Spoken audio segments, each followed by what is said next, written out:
Hello दोस्तों, स्वागत है हमारे चैनल पर जिसका नाम है सक्सेस.com। दोस्तों, हम लोग पंचायती राज व्यवस्था और 73वां संविधान संशोधन 1992 का आज अंतिम भाग लेकर आए हैं दोस्तों। और आपको पता है इसका जो है पृष्ठभूमि और कैसे हमारे देश में पंचायती राज व्यवस्था का शुरुआत हुआ, कौन कौन सी समितियां बनी, ये सभी हमने पिछला वीडियो में क्या किया है इसका हमने डिस्कशन हम लोग कर लिए है। अब हमारे चैनल के प्ले लिस्ट में उसका होगा, प्लीज आप उसको देखिए, तभी आप क्या कीजिएगा इसका सेकंड भाग से आप कनेक्ट कर पाइएगा। तो काइंडली अभी भी हालांकि इसको देखिएगा तो आप टॉपिक को समझ ही जाइएगा, मगर बिना उसको देखे हुए आप आगे इसमें बहुत सारी बातों को नहीं समझ पाइएगा। तो काइंडली आपसे रिक्वेस्ट है कि जो पहला हमारा वीडियो है उसको जरूर देखने का प्रयास कीजिए दोस्तों। चलिए हम लोग इसको शुरू करते हैं। आपको बताए थे कि 73वां जो संविधान संशोधन हुआ था 1992 में, याद रखिएगा, तो ये लागू कब हुआ था? तो 24 अप्रैल आपको बताए थे पिछला वीडियो में 24 अप्रैल 1993 को। और इसीलिए दोस्तों जो 24 अप्रैल 1993 है उसको हम लोग राष्ट्रीय पंचायत दिवस के रूप में मनाते हैं, याद रखिएगा। और उस समय प्रधानमंत्री थे पीवी नरसिम्हा राव। अगर पूछेगा उस समय राष्ट्रपति कौन थे तो याद रखिएगा शंकर दयाल शर्मा। दोस्तों ये इतना इंपॉर्टेंट है कि आप इस बार बीपीएससी के एग्जाम हुआ, इसमें से तीन चार क्वेश्चन तो आपको इसी में से पूछ दिया दोस्तों। आप सोच सकते हो कि कितना इंपॉर्टेंट है और ये बीपीएससी के लिए क्यों है और इतना इंपॉर्टेंट आपके परीक्षा के लिए है कि आपको 28 को जो बीपीएससी एग्जाम हुआ, तीन चार क्वेश्चन तो आपको यहीं से पूछ दिया। और बीपीएससी क्यों कहो, दरोगा, सचिवालय, Bihar SSC, SSC, railway, NTP सभी एग्जामों में यहाँ से प्रश्न आने का पूरा संभावना होता है। इस चीज को याद रखिएगा, ठीक है। अब देखिए ये भी क्वेश्चन 68 बीपीएससी में पूछा कि सामुदायिक विकास कार्यक्रम का पहला योजना क्या था? तो राष्ट्रीय प्रसार योजना, ठीक है, याद रखिएगा 1953 में आया था। तो ये चीजें जो है आपको जब तक डीपली नहीं पढ़ोगे सर तो क्वेश्चन नहीं पकड़ाएगा, इस चीज को आप ध्यान रखिएगा। और आपको बताए थे कि इसमें जो है 243 से लेकर 243 ओ तक लगभग 16 अनुच्छेद जो है आपको संविधान में जोड़े गए थे। तो उसमें से कुछ जो महत्वपूर्ण आर्टिकल्स है उसके बारे में हम लोग विस्तार से जानने का प्रयास करेंगे दोस्तों, याद रखिएगा। 243 अनुच्छेद में क्या कहा गया है? परिभाषा, यानी पंचायती व्यवस्था की परिभाषा का वर्णन किसमें है दोस्तों? 243 में है। और ग्राम सभा का वर्णन किसमें है दोस्तों? 243 के ए में है। और ग्राम सभा में जैसे आज के संदर्भ में समझो एक प्रकार का ये गांव के लिए विधायिका या लेजिस्लेचर है, यानी गांव का ये संसद है। जैसे संसद हमारा है ना, लोकसभा, राज्यसभा, राष्ट्रपति से मिलकर बना होता है, उसी तरीके से। और जो लेजिस्लेचर या विधायिका होते हैं उनका काम है कानून बनाना। तो उसी तरीके से ग्राम सभा में कौन से व्यक्ति सदस्य बनते हैं? जिनकी आयु 18 वर्ष या उससे अधिक हो गई है और गांव के मतदाता सूची में वो पंजीकृत हैं, वो सभी व्यक्ति ग्राम सभा के क्या होते हैं? सदस्य होते हैं, याद रखिएगा। और ग्राम सभा की जो बैठक होती है बाबू लोग, वो 4 बार होती है साल में, 26 जनवरी, 15 अगस्त, 1 मई और 2 अक्टूबर, याद रखिएगा। ये काफी इंपॉर्टेंट है। 243 के बी में क्या है? पंचायतों का गठन है, याद रखिएगा।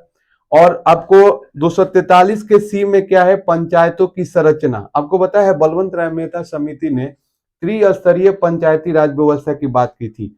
तो ग्राम स्तर पर कौन बात किया था? ग्राम स्तर पर ग्राम पंचायत, ग्राम स्तर पर क्या? ग्राम पंचायत। ब्लॉक लेवल या प्रखंड स्तर पर कौन था? पंचायत समिति। और जिला स्तर पर क्या था दोस्तों? जिला परिषद, ठीक है। तो सबसे ऊपर में कौन था दोस्तों? जिला परिषद। मध्य स्तर पे कौन? पंचायत समिति। और ग्राम स्तर पे कौन दोस्तों? ग्राम पंचायत, याद रखिएगा।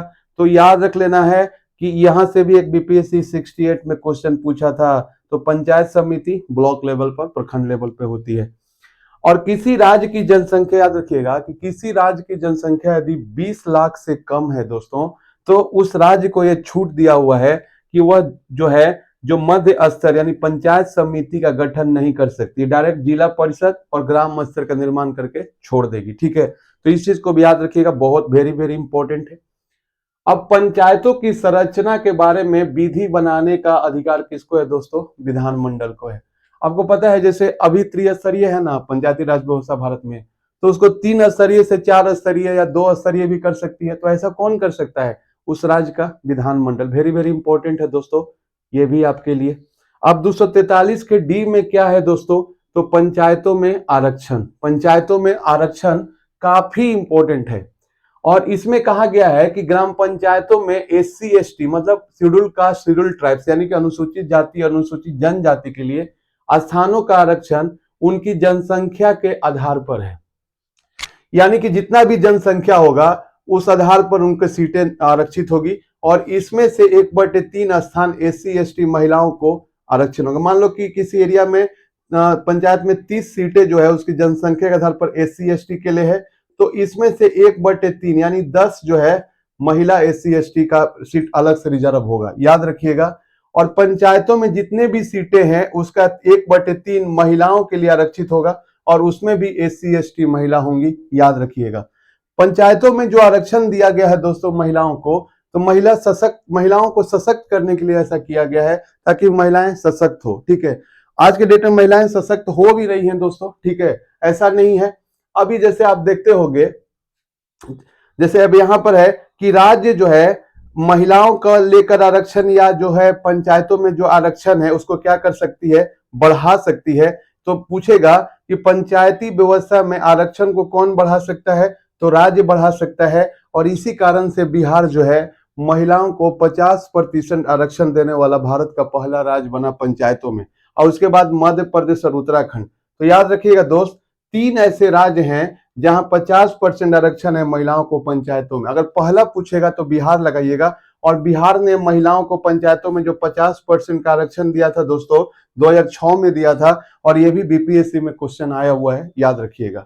और ओबीसी को आरक्षण देना निर्भर करता है राज्य पर, यानी कि ओबीसी यानी कि अन्य पिछड़ा वर्ग अदर बैकवर्ड क्लास को आरक्षण दे सकती है राज्य सरकार, याद रखिएगा, ये उस पर डिपेंड करता है। ठीक है, और आरक्षण चक्रीय आधार पर होगा। अब देखते हो कभी कभी क्या होगा कि कभी कभी किसी महिला के लिए सीटें रिजर्व हो जाती है, कभी कभी जनरल के लिए सीटें रिजर्व हो जाती है, तो यानी कि चक्रीय आधार पर यह आरक्षण दिया जाएगा, एक ही साथ नहीं किया जाएगा, इस चीज को याद रखिएगा। और महिलाओं को जो आरक्षण दिया गया है महिलाओं को सशक्त करने के लिए दिया गया है दोस्तों, क्योंकि महिलाएं इससे सशक्त होंगी और राजनीति में अपनी भागीदारी करेंगी। पहले के दौर में जो महिला जो मुखिया बनती थी वो कम पढ़ी लिखी रहती थी, आज वो काफी आगे हो गई हैं, तो सारा काम उनका पति करते थे।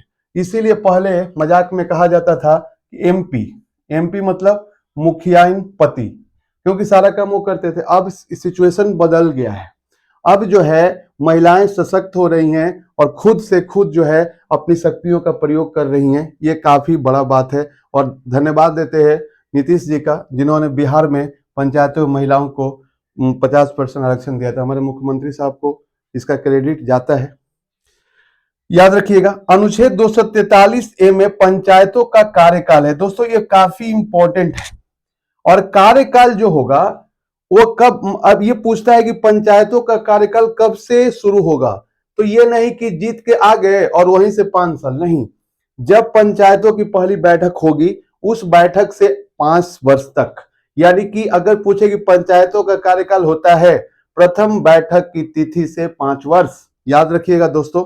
अगर मान लीजिए कि अगर क्या होने वाला है कि पंचायत का कार्यकाल 5 साल समाप्त होने वाला है, तो समाप्ति से पहले ही चुनाव करा लिया जाएगा, पूरा सेटअप हो जाएगा और चुनाव हो जाना चाहिए, यानी कार्यकाल खत्म होने से पहले पंचायतों का चुनाव हो जाना चाहिए दोस्तों। ठीक है, अगर पंचायतों को 5 वर्ष से पहले भंग हो जाता है, ध्यान से रहिएगा कि अगर पंचायतों को 5 वर्ष से पहले भंग हो जाता है तो 6 महीना के अंदर चुनाव करवा लेना होगा, याद रखिए। कितने महीना के अंदर? 6 महीना। और जब भंग हो जाने के बाद जो चुनाव होता है और नया पंचायत बनता है तो शेष कार्य के लिए होगा। कहने का मतलब है दोस्तों, याद रखिएगा कि मान लीजिए कि 5 साल का है कार्यकाल और चौथे साल में पंचायत भंग हो गया, तो फिर से क्या होगा, 6 महीना के अंदर इलेक्शन होगा।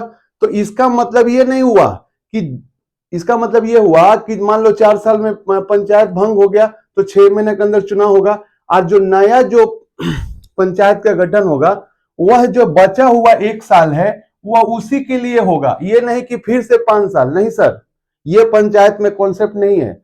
यानी इस बात को याद रखिएगा कि अगर 4-5 साल के पहले मतलब चौथे साल में ही भंग हो गई तो 6 महीने के अंदर चुनाव होगा, और वो शेष कार्यकाल के लिए चुनाव होगा, नहीं कि पूरे 5 साल के लिए। याद रखिएगा, ये काफी इंपॉर्टेंट है, ठीक है। लेकिन एक बात और है कि मान लीजिए कि 5 साल होने में 6 महीना बाकी है और पंचायत भंग हो गया, तब जो चुनाव होगा तब वो पूरे 5 साल के लिए होगा। याद रखिएगा इस चीज को, ठीक है। और 243F में क्या है दोस्तों, सदस्यों की अयोग्यता, यानी कि पंचायत के सदस्य अयोग्य होंगे, किस आधार पर होंगे, इसका वर्णन किसमें है, 243 का F, यानी कि डिस्क्वालिफिकेशन का बात करता है।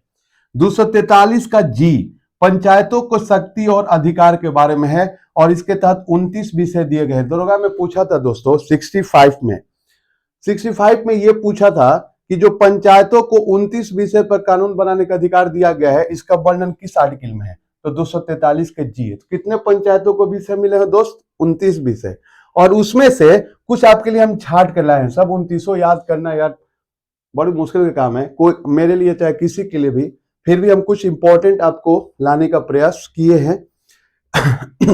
पहला में कृषि और कृषि विस्तार, जो जितना इंपॉर्टेंट हम लाए हैं आप इसको कर लोगे तो आपको फायदा ही करेगा, ठीक है। चूंकि 66 या 67 बीपीएससी में इससे रिलेटेड क्वेश्चन पूछा था कि कौन पंचायतों की शक्ति में नहीं आते, ध्यान दीजिएगा। और दूसरा है भूमि विकास, तीसरा है लघु वन उपज, सामाजिक वानिकी सोशल फॉरेस्ट्री। यहां से दोस्तों दरोगा में क्वेश्चन आया कि सामाजिक वानिकी कार्यक्रम सोशल फॉरेस्ट्री की शुरुआत कब हुआ, तो सामाजिक वानिकी कार्यक्रम का शुरुआत कब हुआ दोस्तों, 1976 में। सामाजिक वानिकी क्या होता है कि भारत सरकार लोगों को पेड़ पौधे उगाने के लिए प्रोत्साहित करती है और उसको फंडिंग देने का प्रयास करती है। याद रखिएगा, ये इंपॉर्टेंट है कि सामाजिक वानिकी कार्यक्रम जो है कब शुरू हुआ, तो याद रखिएगा 1976 में। ये बहुत परीक्षाओं में पूछे जाते हैं, ये काफी इंपॉर्टेंट है, ठीक है। और लघु सिंचाई भी है, जल प्रबंधन करना, गांव में सिंचाई व्यवस्था करना, जल प्रबंधन करना, पशुपालन का भी पंचायत व्यवस्था करेगी, डेयरी उत्पादन में भी सहयोग करेगी, कुक्कुट पालन में भी, याद रखिएगा, खादी और ग्रामोद्योग को बढ़ाने में भी, पेयजल सभी ग्रामीण गांव के लोगों को मिले इसका भी प्रयास करेगा, परिवार कल्याण जो कार्यक्रम है उसमें भी मदद करेगा, ग्रामीण आवास जो गांव में जो आवास बनेंगे उसमें भी ये काम करेगा, गरीबी उन्मूलन में भी काम करेगा पंचायत, सड़क पुल निर्माण करने में भी, बाजार और मेला का आयोजन करने में भी पंचायत भूमिका निभाएगा, सामाजिक वितरण प्रणाली जो है ये भी कर, जो सार्वजनिक वितरण प्रणाली समझते हैं, जिससे गांव घर में क्या होता है कि गांव घर में जो मतलब जैसे देखते होंगे कि एक प्रकार का जैसे गेहूं बटा, चीनी बटा, कम दाम पे तेल बटा, तो ये सभी क्या है, सामाजिक वितरण प्रणाली है उसमें भी। और प्रौढ़ और अनौपचारिक शिक्षा में भी ये क्या करता है, मदद करता है ग्राम पंचायत। तो कुछ 29 विषय है जिसमें से कुछ इंपॉर्टेंट विषय को आपके सामने हम लाने का प्रयास किए हैं।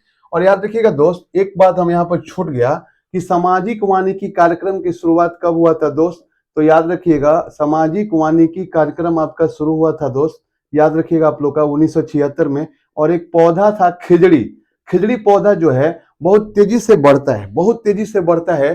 तो इस पौधा के तहत पर्यावरण को मतलब जो हमारा बनावरण है उसके एरिया को बढ़ाने के लिए भारत सरकार सामाजिक वानिकी कार्यक्रम शुरू कर रही है। तो ये भी आपके लिए बहुत ही इंपॉर्टेंट बात है, ध्यान दीजिए। तो हम लोग वहां तक पढ़ चुके थे, तो याद रखिएगा।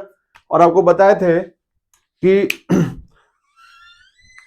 आपको एक बात बताया था दोस्त, बड़ा इंपॉर्टेंट, सामाजिक वानिकी यानी कि सोशल फॉरेस्ट्री जो कार्यक्रम है ये भारत सरकार ने 1976 में पेड़ पौधों को बढ़ाने के लिए और लोगों को उत्साहित करने के लिए बोला कि आप पेड़ पौधे लगाइए और हम आपको फंडिंग करने का सहायता करेंगे।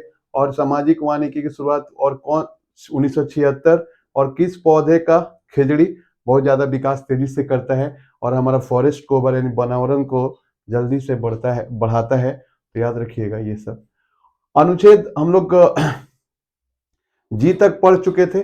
अनुच्छेद 243H ये पंचायतों को कर लगाने की शक्ति, याद रखिएगा। अगर पूछेगा कि पंचायतों को टैक्स लगाने की शक्ति किस आर्टिकल्स में दी गई है, तो 243H में। काफी इंपॉर्टेंट है, इसको याद रखिएगा। ये तो खैर कितना भी बोला जाए उतना कम है, राज्य वित्त आयोग। तो राज्य वित्त आयोग ने स्टेट फाइनेंस कमीशन का गठन किस आर्टिकल में है? 243I में है दोस्तों, काफी इंपॉर्टेंट है। और राज्य वित्त आयोग का गठन कौन करता है दोस्त? राज्यपाल करता है। और कितने वर्ष के लिए करता है? 5 वर्ष के लिए, याद रखिएगा। और एक चीज और बता देते हैं कि राज्य विधानमंडल को राज्य वित्त आयोग की संरचना, सदस्यों की अयोग्यता के संबंध में विधि बनाने का अधिकार है। अगर पूछेगा आपसे कि कि राज्य वित्त आयोग की संरचना, सदस्यों की अयोग्यता के संबंध में विधि बनाने का अधिकार किसको है? तो क्या मारिएगा आपको? राज्य विधानमंडल को। और राज्य विधानमंडल याद रखिएगा। और राज्य वित्त आयोग अपना रिपोर्ट किसको देता है? राज्यपाल को। जैसे भारत में क्या होता है, वित्त आयोग है ना, तो वित्त आयोग की नियुक्ति कौन करता है? राष्ट्रपति। तो उसी तरीके से राज्यों में वित्त आयोग की नियुक्ति कौन करेगा? राज्यपाल, याद रखिएगा। और इसका क्या काम है कि राज्य वित्त आयोग जो है सरकार से ये बोलेगा कि पंचायतों को इतना टैक्स मिलना चाहिए, इतना वित्तीय सहायता मिलना चाहिए। ये सब सिफारिश कौन करेगा?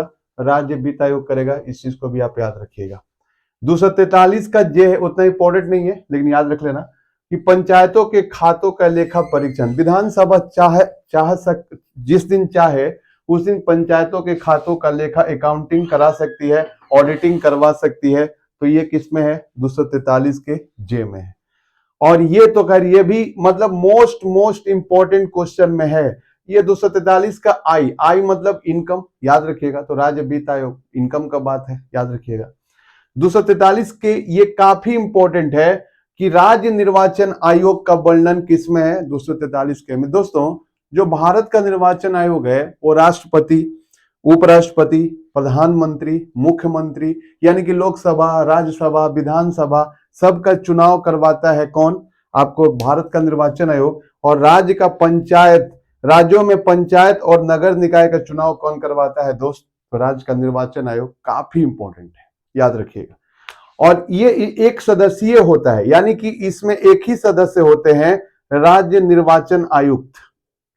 राज्य निर्वाचन आयुक्त यानी कि जिस, आपको पता है दोस्त, ये सब स्टेटमेंट लगा के दे देगा, बोलेगा कि निम्नलिखित में से राज्य निर्वाचन आयोग के बारे में क्या सही है, जिसमें दे देगा कि ये जो भी देगा, जिससे दे देगा कि पंचायत और नगर निकाय का चुनाव कराता है, ये एक सदस्यीय होता है या ये 2 सदस्यीय, मतलब फंसा सकता है। इसलिए कॉन्सेप्ट क्लियर करके रखिएगा कि ये पंचायत और नगर निकाय का चुनाव कराता है और ये एक सदस्यीय होता है। आपको पता है जो भारत का निर्वाचन आयोग होता है दोस्त, वो 3 सदस्यीय होता है। 3 सदस्यीय में एक होते हैं मुख्य निर्वाचन आयुक्त, एक होते हैं मुख्य निर्वाचन आयुक्त और 2 अन्य निर्वाचन आयुक्त होते हैं। लेकिन जो राज्यों में जो निर्वाचन आयोग होता है वो कौन सा होता है? याद रखिएगा, एक ही होता है इसमें, और उसका उस पद का क्या नाम है? राज्य निर्वाचन आयुक्त। आपको एक बताइए हमको कि निर्वाचन आयुक्त को, चाहे निर्वाचन आयोग को, भारत में निर्वाचन आयोग को बहुसदस्यीय बनाने का सिफारिश पहली बार किस समिति ने किया था? तो याद रखिएगा, निर्वाचन आयोग पहले निर्वाचन आयोग भी पहले क्या था? एक सदस्यीय था, एक सदस्यीय था, ठीक है।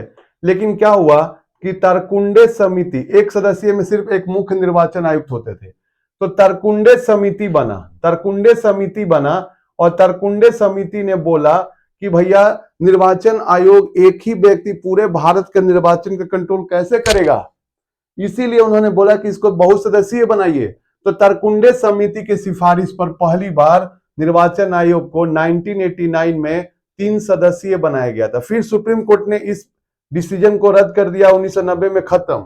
फिर क्या हुआ कि दिनेश गोस्वामी समिति बना। याद रखिएगा, ये बहुत इंपॉर्टेंट बात बता रहे आपको। दिनेश गोस्वामी समिति बना 1992 में, और इसने भी बोला कि चुनाव आयोग को बहुसदस्यीय बनाया जाना चाहिए। और चुनाव आयोग 3 सदस्यीय बन गया 1993 से, याद रखिएगा। और उसके बाद ये 3 सदस्यीय अभी तक है।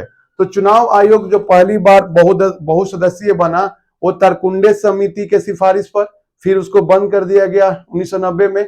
फिर दिनेश गोस्वामी समिति ने कहा कि चुनाव आयोग को बहुसदस्यीय बनाया जाए, तो 1993 से अभी तक चुनाव आयोग भारत का क्या है?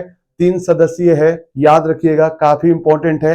तो आपको याद रखना है कि तरकुंडे समिति और दिनेश गोस्वामी समिति का संबंध किससे है? तो चुनाव सुधार से है, याद रखिएगा। किससे है?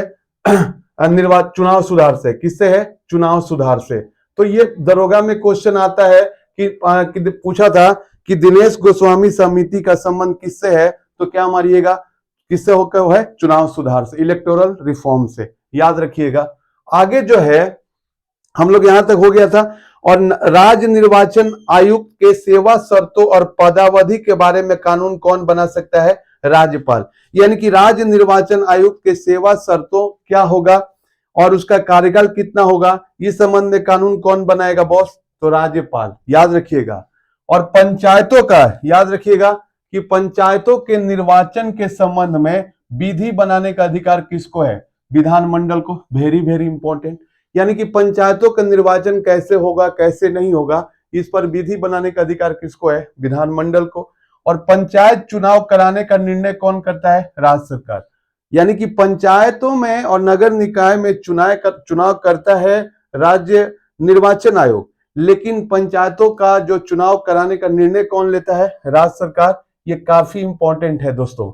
और 243 का ZA निर्वाचन, देखो राज्य निर्वाचन आयोग का वर्णन 243 के में तो है ही, लेकिन इसके तहत जो है ये क्या करेगा, पंचायतों और नगर निकायों का चुनाव कराएगा। और 243 ZA के तहत वो नगर पालिकाओं के लिए भी राज्य निर्वाचन आयोग कार्य करता है। तो राज्य निर्वाचन आयोग का वर्णन 2 आर्टिकल में आपको देखने को मिलता है, 243 के और 243 का ZA, इसको भी याद रखिएगा मेरे भाई, ठीक है।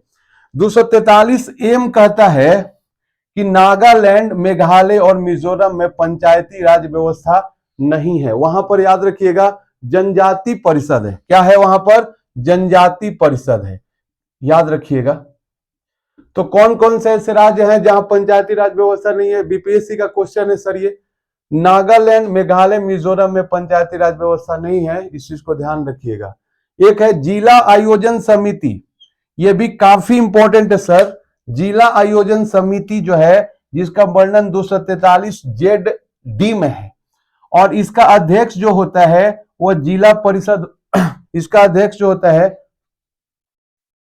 जिला अधिकारी होता है, याद रखिएगा। और इसमें टोटल सदस्य कितने हैं, 25, और 25 में से 4/5, तो 25 का 4/5 कितना होगा मेरे भाई, 4/5, तो 5 से यानी कि 20, यानी कि 20 सदस्य निर्वाचित होंगे। और 1/5, 1/25 का 1/5 कितना होगा, 5। ऐसे भी परीक्षा में प्रश्न आते हैं, ध्यान दीजिएगा, पूछ देगा कि जिला आयोजन समिति में कितने भाग सदस्य निर्वाचित होते हैं और कितने भाग सदस्य जो है आपको मनोनीत और पदेन सदस्य होते हैं। तो याद रखिएगा 4/5 यानी 20 सदस्य निर्वाचित होते हैं, और 1/5 यानी 5 सदस्य में से 3 सदस्य पदेन सदस्य होते हैं और 2 सरकार द्वारा मनोनीत। दोस्तों ये पदेन सदस्य 100% का क्या मतलब हुआ, यानी कि जिला अधिकारी होते हैं जो पहले से किसी पद पर होते हैं और उनको जब दूसरी जिम्मेवारी दे दी जाती है उसको क्या कहते हैं, पदेन सदस्य 100%। तो 5 सदस्य में से 3 पदेन सदस्य होते हैं, यानी पहले से किसी पद पर होते हैं, और 2 सरकार द्वारा मनोनीत होते हैं। इस चीज को याद रखिएगा, ये भी काफी इंपॉर्टेंट है सर। पेशा, अब पूछे आपसे कि what is the full form of PESA. PESA का मतलब होता है, ध्यान दीजिएगा, पंचायत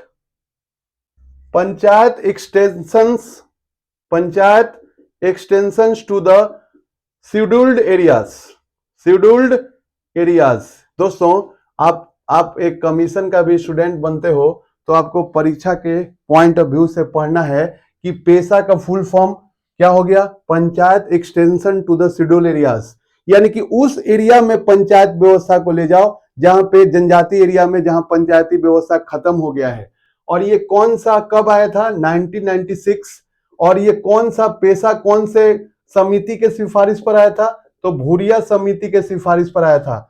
ये कहता है सर, अगर आपसे बीपीएससी परीक्षा में मेंस में क्वेश्चन यहां से आता ही है, 73वां संविधान से, पीटी से भी आता है कि पंचायती राज व्यवस्था के सफलता को, मतलब पंचायती राज व्यवस्था को सफल बनाने के लिए आप उपाय प्रस्तुत करें, तो आप क्या कीजिएगा, पेशा को अभी तक बहुत अच्छा से लागू नहीं किया गया है, इसलिए ये पंचायती राज व्यवस्था उतना सफल भी नहीं है। क्यों दोस्तों, इसमें यह कहा गया पेशा कानून में कि कोई भी सामाजिक और आर्थिक कार्यक्रम जब आप जनजाति क्षेत्रों में कर रहे हो, आपको पता है कि जो जनजाति होते हैं वो जंगल, जल और जमीन को वो अपना पैतृक संपत्ति मानते हैं। वो कहते हैं कि भगवान ने हमें दिया है और इसे कोई हमसे छीन नहीं सकता। और आप जो है पुल का निर्माण करते हो, आप रेलवे ट्रैक बनाते हो, तो जनजातीय क्षेत्र के वनों को काटते हो, उनका जमीन को एक्वायर करते हो। तो इससे क्या होता है कि जनजातियों के मन में सरकार के खिलाफ एक नफरत पैदा होती है, याद रखिएगा। और इसके कारण जो है ये लोग नक्सलवाद जैसी घटनाओं का भी अंजाम देने लगते हैं। अगर पेशा को सही तरीके से लागू कर दिया जाए दोस्तों, तो नक्सलवाद की समस्याओं से निपटा जा सकता है और पंचायती राज व्यवस्था को सफल बनाया जा सकता है। तो ये पेशा कहता है कि कोई भी सामाजिक और आर्थिक कार्यक्रम अगर शुरू करना है किसी जनजातीय क्षेत्रों में दोस्तों, तो ग्राम सभा से अगर अनुमति ले लोगे, और ग्राम सभा अनुमति ले लोगे इसका मतलब कि जनजातीय क्षेत्रों के जो हेड से आप अनुमति ले लोगे लोगों से, और तब कोई काम करोगे पंचायत जनजातीय क्षेत्रों में, तो जनजातियों को बुरा नहीं लगेगा। इसीलिए ये पेशा का नहीं लागू होना भी पंचायती राज व्यवस्था को असफल बनाने में या पंचायती राज व्यवस्था को उतना सफल नहीं बना है। क्यों? क्योंकि पेशा अभी तक पूरी तरीके से लागू नहीं है। तो ऐसे भी आप पढ़िए, वन लाइन फॉर्मेट में नहीं दोस्तों, याद रखिएगा।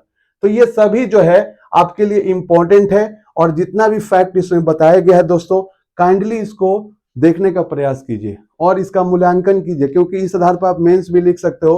पीटी के लिए तो इंपॉर्टेंट है ही, याद रखिएगा दोस्तों। इस तरीके से पूरा 73वां संविधान संशोधन और पंचायती राज व्यवस्था का जितना कॉन्सेप्ट है आपके पास लाने का हमने प्रयास किया है। अगर हमारा ये प्रयास अच्छा लग रहा हो तो प्लीज हमें लाइक शेयर सब्सक्राइब कीजिए और हमें भी आगे बढ़ाने का मौका दीजिए। अपना ध्यान रखिए। Take care.